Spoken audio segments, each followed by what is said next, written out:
तो स्वागत है जी आपका। बात करेंगे टीम इंडिया के प्रैक्टिस सेशन को लेकर के क्या कुछ हुआ, लेकिन उसमें भी एक इंपॉर्टेंट बात कि विराट कोहली ने आखिर प्रैक्टिस एक तरफ रखी, उन्होंने प्रैक्टिस पूरी करी, जबरदस्त तरीके की प्रैक्टिस थी। प्रैक्टिस के बारे में इन डिटेल चर्चा करेंगे, लेकिन वो जेट लैग पर बात करने लगे। वो जर्नलिस्ट से इस बारे में पूछने लगे कि भाई कौन कब पहुंचा है और जेट लैग इसको कितना ज्यादा असर कर रहा है। और फिर उन्होंने जो अपनी कहानी बताई वो और दिलचस्प थी, क्योंकि वो जानना चाह रहे थे कि वो सिर्फ उन्हीं को इंपैक्ट कर रहा है, उनकी टीम के खिलाड़ियों को इंपैक्ट कर रहा है, या फिर इधर भी उसका उतना ही असर है। उस बारे में डिटेल्ड में चर्चा करेंगे, लेकिन उससे पहले आपको बता देता हूं कि टीम इंडिया का प्रैक्टिस सेशन कैसा रहा। चाहे वो रोहित शर्मा और हार्दिक पांड्या का जो एक फेस ऑफ हो नेट्स में, रोहित शर्मा को हार्दिक पांड्या ने जो है वो काफी गेंदबाजी करी और रोहित शर्मा ने बैटिंग करी। रोहित शर्मा शुरुआत में नहीं आए थे बैटिंग करने के लिए। सबसे पहली बात आपको यह बता दूं, विराट और रोहित को आपने साइमल्टेनियसली बैट करते हुए नहीं देखा। दो बराबर की नेट्स में विराट और यशस्वी को आपने देखा, यानी एक बार फिर से वो डाउट्स क्रिएट करने की कोशिश की जा रही है कि भाई क्या विराट कोहली और रोहित शर्मा ओपन करने वाले हैं या फिर विराट कोहली और यशस्वी जायसवाल ओपन करने वाले हैं। सॉरी, रोहित शर्मा या यशस्वी जायसवाल ओपन करने वाले हैं। होने क्या वाला है, दरअसल इसको लेकर के दिलचस्पी अब धीरे धीरे बढ़ती जा रही है और ये शायद तभी शांत होगी जब आप आयरलैंड के खिलाफ इंडियन ओपनर्स को उतरता हुआ देखोगे और ये भी देखोगे कि खेल कौन रहा है। अगर टॉस के समय पर ही आपको ये पता चल जाता है कि Yashasvi Jaiswal is not part of the 11, तो आप समझ जाओगे कि क्या होने वाला है। इसके अलावा ऋषभ पंत ने काफी बैटिंग करी, वही अपना चिर परिचित अंदाज उनका, single handed shots, leg side dominate, of side का हालांकि थोड़ा सा मसला लग रहा है और इस पर हालांकि कभी और बात करेंगे कि ऋषभ पंत का जो ऑफ साइड गेम है उसको डेवलप करने के लिए, उसको बेहतर करने के लिए वो क्या कर रहे हैं। बट जिस तरह से वो अभी खेल रहे हैं बहुत ही अमेजिंग तरह की क्रिकेट है और बहुत ही मजा आ रहा है उनको प्रैक्टिस में देखकर। बहुत मजा आ रहा है, बहुत ही एक तो बहुत ही ऐसे नेचर के बंदे हैं जो पूरा जो अपना सराउंडिंग है उसे बहुत ज्यादा खुशनुमा रखते हैं। और रोहित शर्मा ने भी ये बात कही थी, मैंने पर्सनली कई जगहों पर जहां मैं क्रिकेट कवर करने गया हूं, चाहे 2022 दुबई हो वहां पर ऋषभ पंत थे, ऑस्ट्रेलिया हो वहां पर ऋषभ पंत थे, अलग अलग जगह पर ऋषभ पंत को देखा और उनकी मौजूदगी को देखा और उनकी मौजूदगी के बाद आते हुए बदलाव को भी देखा हुआ है। तो यहां पर जैसा मैंने कहा, एक चीज और जो मैं आप लोगों को बताना चाहता हूं कि अक्षर पटेल का खेलना लगभग श्योर शॉट है, क्योंकि वो काफी गेंदबाजी कर रहे हैं। वो बहुत उनको लेकर के बहुत ज्यादा प्लान्स चल रहे हैं, उनको लेकर के बहुत ज्यादा डिस्कशंस हो रहे हैं, वन ऑन वन कॉन्वर्सेशंस हो रहे हैं और अक्षर पटेल और कुलदीप यादव आपको कल काफी ज्यादा गेंदबाजी करते हुए दिखाई दिए। कुलदीप यादव ऑब्वियसली आपको पता है बहुत सिंपल तरीके से कि पिछले 1.5-2 साल में जिस तरीके से उनकी गेंदबाजी रही है, जिस तरीके से उनका परफॉर्मेंस रहा है, वो तो आपके नंबर 1 स्पिनर के तौर पर जाएंगे। लेकिन अक्षर पटेल आपको बैटिंग डेप्थ देते हैं और साथ ही साथ वो जो स्पिन ऑप्शन है वो भी आपके लिए बहुत ज्यादा जबरदस्त उनकी तरफ से आता है। तो मेरे हिसाब से वो आपका एक और ऑप्शन होंगे। और इसके साथ साथ जो हम देख रहे हैं कि भाई शिवम दुबे को लेकर के साफ तौर पर यह समझ में आ रहा है कि एक चॉइस रही होगी शिवम दुबे और यशस्वी जायसवाल के बीच। अगर आप जायसवाल को खिलाते हो तो आप ऊपर से कहीं ना कहीं वो स्पिन फैक्टर जो है वो नॉकआउट करते हो। स्पिन फैक्टर जो है या फिर आपकी जो तेज शुरुआत है उसको कहीं ना कहीं आप न्यूट्रलाइज करने की कोशिश करते हो, स्पिन फैक्टर को न्यूट्रलाइज करने की कोशिश करते हो और तेज जो शुरुआत है उसको आप कहीं ना कहीं एक्सेप्ट करते हो। बट जैसे ही आप शिवम दुबे का नाम लेते हो आपको पता है कि नीचे यानी मिडिल ऑर्डर में, और सबसे इंपॉर्टेंट बात है ऊपर आपको पहले 6, 7, 8 ओवर में आपको जो स्पिनर्स की संख्या होगी, स्पिनर्स की गेंदबाजी की संख्या होगी, वो आपको 2 या 3 ओवर मिल सकते हैं। लेकिन ये जो 7 ओवर से 15 ओवर का गेम है ना, यहां पर 6 ओवर स्पिन के, 8 ओवर मैक्सिमम स्पिन के, 5 ओवर स्पिन के, ये आपको देखने को मिलेगा। तो उस दौरान शिवम दुबे का मैदान पर रहना बहुत ज्यादा जरूरी हो जाता है। और क्योंकि टीम इंडिया को लगा है कि भाई थोड़ा सा स्पिन वाला फैक्टर जो है उसमें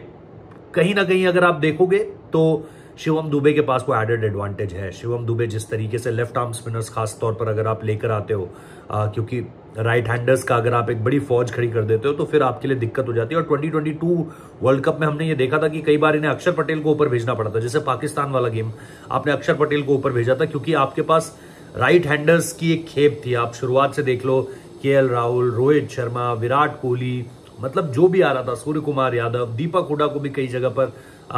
बाद में मौका दिया गया। बट दीपक हुड्डा एक्सक्लूड कर रहा हूं क्योंकि एक आध मैच में ही खेले थे। लेकिन उसके अलावा अगर आप देखोगे तो बहुत सारे आपके पास राइट हैंडर्स भरे पड़े थे। नीचे दिनेश कार्तिक आपके लिए खेल रहे थे। तो वो चीजें कहीं ना कहीं आपको लग रहा था कि हाँ यार ये एक ही तरह की बैटिंग हो रही है। यहां पर आपको उससे अलग चीजें मिलने वाली हैं। और नेट्स में हमने ये देखा, रोहित शर्मा ने जैसा मैंने कहा काफी देर बैटिंग करी, यशस्वी जायसवाल ने काफी देर बैटिंग करी, विराट कोहली ने 1 घंटे से ऊपर बैटिंग करी, मोहम्मद सिराज के साथ, खासतौर पर अर्शदीप सिंह के साथ उनकी जो एक कमराडरी दिखती है, पंजाबी बाय नेचर और पंजाबी बाय बर्थ, तो वो चीज थोड़ा सा दिखता है कि जिस तरह का कॉन्वर्सेशन रहा विराट कोहली और अर्शदीप सिंह के बीच, या जिस तरीके से कल एक नेट बॉलर भी आए हुए थे जो बहुत ज्यादा परेशान कर रहे थे, क्योंकि ये जो विकेट्स हैं यहाँ पर आपको बाउंस देखने को मिलता है, ये वो नसाउ काउंटी क्रिकेट स्टेडियम वाली विकेट्स नहीं है जहां पर आपको बाउंस बिल्कुल ही देखने को ही नहीं मिल रहा है, और आउटफील्ड बहुत ज्यादा खराब है, पिच बहुत ज्यादा खराब है, इस तरह की चीजें आपको यहाँ पर देखने को नहीं मिल रही है। बट स्टिल जो डबल पेस विकेट है वो चीज मुझे लग रहा है कि बहुत ज्यादा असर डालती हुई नजर आएगी, बहुत ज्यादा आपको आने वाले मैचेस में तो और दिखेगा। अभी से ही आप देख सकते हो आउटफील्ड का जो रंग है वो पीला पड़ता हुआ नजर आ रहा है अभी से, मतलब अभी तो 2 मैचेस हुए हैं कुल मिलाकर के, एक ऑफिशियल पहला गेम हुआ है, तो अभी से आउटफील्ड का रंग पीला पड़ने लगा है, और अभी से आप देखोगे वो जो पफ ऑफ डस्ट है वो उड़ता हुआ आपको नजर आ रहा है। तो मेरे हिसाब से बहुत चैलेंजिंग होने वाला है आने वाले समय में, और जब तक हम लास्ट गेम तक जाएंगे, 10-12 गेम्स आई थिंक जो यहाँ पर हैं, 11 गेम्स जो बचे हुए हैं, जब तक आप 9-10-11 गेम तक जाओगे तब तक तो मुझे लग नहीं रहा है कि ये ग्राउंड किसी तरीके से सस्टेन कर जाए। बस अब तो हर कोई यही चाह रहा है। और ग्राउंड के अलावा जो दूसरी चीज की बात हो रही है वो सिक्योरिटी की बात हो रही है, उस पर एक अलग से बात करूंगा अगर आप लोगों को सिक्योरिटी पर जानना है, क्योंकि नसाउ काउंटी के इतिहास में कभी ऐसा नहीं हुआ कि इतने बड़े लेवल पे सिक्योरिटी के इंतजाम करने पड़े हों। FBI इंक्लूड की गई है, स्वॉट टीमें इंक्लूड की गई है, स्नाइपर्स जो है वो इंक्लूड किए गए हैं, फिर ऑब्वियसली कैजुअल ड्रेसिंग्स में पुलिस वाले खड़े हैं, फिर ऑब्वियसली आपके रास्ते रोके गए हैं, अलग अलग जगह पर ट्रक्स खड़े कर रखे हैं रास्ता रोकने के लिए। तो नसाउ काउंटी ने अपने इतिहास में इस तरह की सिक्योरिटी कभी नहीं देखी है, और ये बहुत बड़ा मतलब एक तरीके से डिफरेंस होने वाला है इस वर्ल्ड कप में जब आप बाकी वर्ल्ड कप से इस वर्ल्ड कप को कंपेयर करते हो। और दूसरी सबसे बड़ी चीज, जैसा मैंने आपको बताया, विराट कोहली ने बैटिंग पूरी करी, बैटिंग खत्म करी उन्होंने, बैटिंग बहुत जबरदस्त रही उनकी, मस्त लग रहे थे, मतलब मूड में लग रहे थे, जो विराट कोहली टिपिकल मूड होता है, बिल्कुल जोवियल मूड जिसे आप कहते हो, बिल्कुल ही मजाकिया अंदाज में भी, और बहुत ही हैप्पी फेस है ना, बहुत ही हैप्पी फेस। वो ठीक है कि जेट लैग हिट कर रहा होगा, वो ठीक है बॉडी फटीग होगा, लेकिन उसको चेहरे पर नहीं आने दे रहे थे, वो रिफ्लेक्ट नहीं कर रहा था उनके चेहरे पर, उनके चेहरे पर रिफ्लेक्ट कर रहा था कॉन्फिडेंस, उनके चेहरे पर रिफ्लेक्ट कर रहा था एक तरह की ईगरनेस, उनके चेहरे पर रिफ्लेक्ट कर रहा था मैच खेलने की एक्साइटमेंट, परफॉर्म करने की एक्साइटमेंट, वो चीजें उनके चेहरे से आप देख पा रहे थे। एंड इसके अलावा जो सबसे बड़ी बात है कि जर्नलिस्ट से गए, जर्नलिस्ट से इंडिविजुअल लेवल पे बातचीत की, और ये करने लगे हैं वो पिछले अगर आप 3-4 टूर्नामेंट्स देखेंगे तो उनकी प्रैक्टिस का या वर्ल्ड कप्स का हिस्सा रहता है, खासतौर पर जब इंडिया से बाहर चीजें होती है, क्योंकि लिमिटेड लोग होते हैं, और देखा उन्होंने होता है सबको, मतलब ऑलमोस्ट नजर करते हैं, आंखों से आंखें मिलती हैं, एक वहीं पर एक जेस्चर एक्सचेंज होता है। बट उसके बाद जिस तरीके से इंडिविजुअल लेवल पर आकर सबसे बात करी, एंड देन उसके बाद फिर कि जेट लैग किस तरीके से हिट कर रहा है आप लोगों को, इसके बारे में थोड़ा सा बताइए, क्या कौन कब पहुंचा है, इस चीज को लेकर के भी उन्होंने बात करी। सो उनको भी जेट लैग, ऐसा नहीं है कि उनको असर नहीं मार रहा है जेट लैग,